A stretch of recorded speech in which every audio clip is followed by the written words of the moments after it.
অল্প কথাই বলি রাই, তাহলে বলবো খাখা মনের সবটা খালি, মরা নদীর চড়ার বালি, অথচ ঘর দুয়ার জুড়ে তৃষ্ণা বাজায় করতালি। প্রতীক্ষা তাই প্রহরবিহীন, আজীবন ও সর্বজনীন। সরোবর তো সবার বুকেই, পদ্ম কেমন পর্দানুশীল, স্বপ্ন কেদায় সর্বশরী, সমুখে সে ভাসে না। যে টেলিফোন আসার কথা সচরাচর আসে না।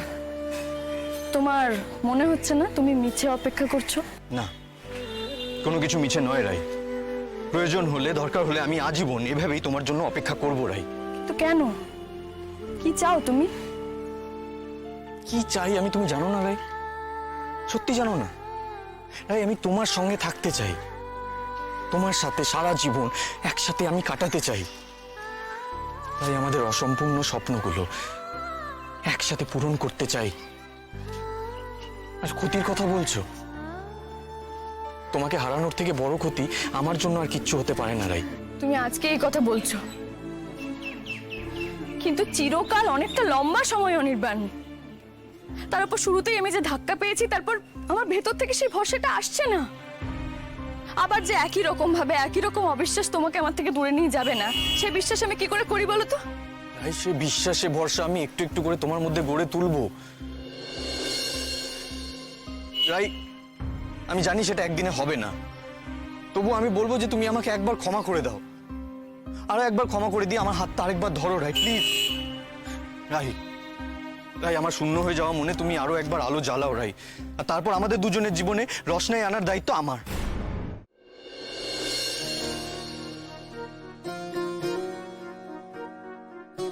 অনির্বাণ, আমি আমার নিজের মনে মনে এখনো নিশ্চিত নই। আমি নিজেই জানি না আমার কি করা উচিত, কারণ আমার বুদ্ধি বলছে আমার ফিরে না যাওয়া উচিত। আমার এমন কিছু আবার না করা উচিত যাতে আমার অতি কষ্টে জোড়াতালি দিয়ে আগলে রাখা মনটা আবার গুড়িয়ে না যায়। রাই, একবার একবার রাই নিজের মাথা দিয়ে না ভেবে নিজের মনের কথাটা শোনো, ফর গডস সেক প্লিজ।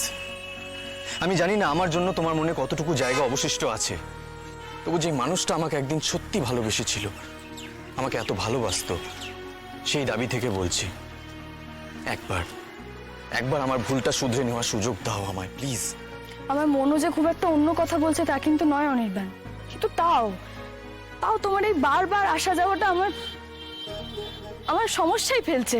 আমার জন্য তোমার সমস্যার মুখে পড়তে হচ্ছে? যাক, তাহলে আমি তোমার জীবনে না থেকেও প্লিজ রাই, প্লিজ আর লজ্জা দিও না আমায়। একে আমি নিজের দিকে চোখ তুলে তাকাতে পারছি না। এত খারাপ, এত নিচু মনের, এত নিচু মানের মানুষ আমি। আমি কি করে তোমাকে সন্দেহ করলাম আমি সেটাই ভেবে উঠতে পারছি না এখনো রাই। যার নিজের ভেতরে এত কলঙ্ক, সে তোমার চরিত্রের দিকে আঙুল তুলে এই পাপটা করতে পারে আমি কোনোদিনও ভাবতে পারিনি রাই। কিন্তু সত্যিটা হলো আমি পাপটা করেছি, করেছি আমি পাপ। আমার রাই গঙ্গার মতন পবিত্র। এই পবিত্রতা শব্দটাই এত ধোঁয়াটে যে মাঝে মাঝে আমার সন্দেহ হয় যে আসলে তোমরা কিসের নিরীক্ষে পবিত্রতা মাপো। যাকগে, এত নাটকীয় হওয়ার কোনো প্রয়োজন নেই অনির্বাণ। সন্দেহের মেঘ তো আজকে সরেছে, কালকে তো আবার চলে আসতে পারে, তাই না? তখন আবার মা গঙ্গাকে নিয়ে মুশকিলে পড়ে যাবে। ইসরায়েল। নীলু, বলো। সূর্য কি ফোন করেছিল? ও কি ফিরেছে? হ্যাঁ, ও ফোন করেছিল, বলল কালকে নিয়ে যাবে আমায়, তাই সবকিছু গুছিয়ে রাখছি। বলছি নীলু, তোমাকে একটা কথা বলতে চাই, কিছু মনে করো না। না না, মনে কেন করব? আমার মনে করা না করায় কারো কিছু যায় আসে? এখন সবকিছুর দায় আমার, সবার সবকিছুর দায় আমার। যে যা বলবে আমাকে শুনতে হবে।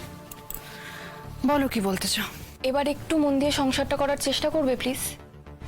পুরনো তিক্ততা, রায়ের ওপর রাগ, বাকি সব কিছু মন থেকে সরিয়ে দিয়ে এবার শুধু সূর্য আর তোমার কথা ভাববে।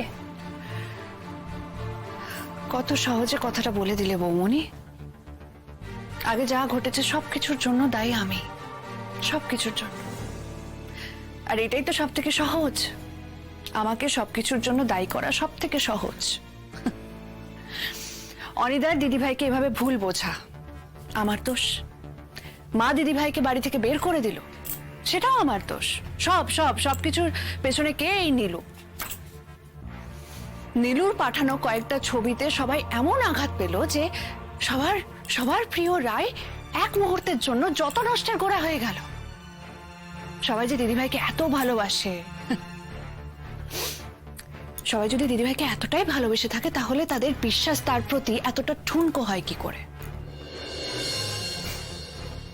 আসলে নিজের অপরাধ বোধ থেকে, নিজের মনের পাপ থেকে মুক্ত পাওয়ার জন্য অন্য কারোর ঘাড়ে দোষ চাপানোর চেষ্টা করা হচ্ছে। আর অন্য কারোর ঘাড়ে বলতে তো আমি আছি, নীলু আছি। সেটা করা তো খুব সহজ, তাই হোক না,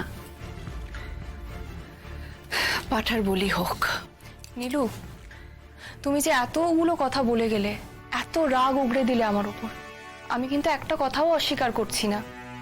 রাইয়ের জীবনে যে তোমার জন্য সবকিছু হয়েছে আমি সেটাও মানি না, কিন্তু আমি শুধু এইটুকু বলছি যে নিজের ভেতরে যে রাগ, অভিমান, ক্ষোভ, এগুলোকে ভুলে গিয়ে একটু তুমি আবার নতুন করে সংসারটা করার চেষ্টা করো না। দেখো, কিছু কিছু সিদ্ধান্ত আমাদের কখনো মেনে নিতে হয়। হয়তো অনেক সময় অন্যেরাই আমাদের জন্য সিদ্ধান্ত নেয়, সেটাই আমরা মেনে নিই, তাই না? অনেক সময় নিজের ইচ্ছের বিরুদ্ধেও সেই সিদ্ধান্তগুলো আমাদের মেনে নিতে হয়।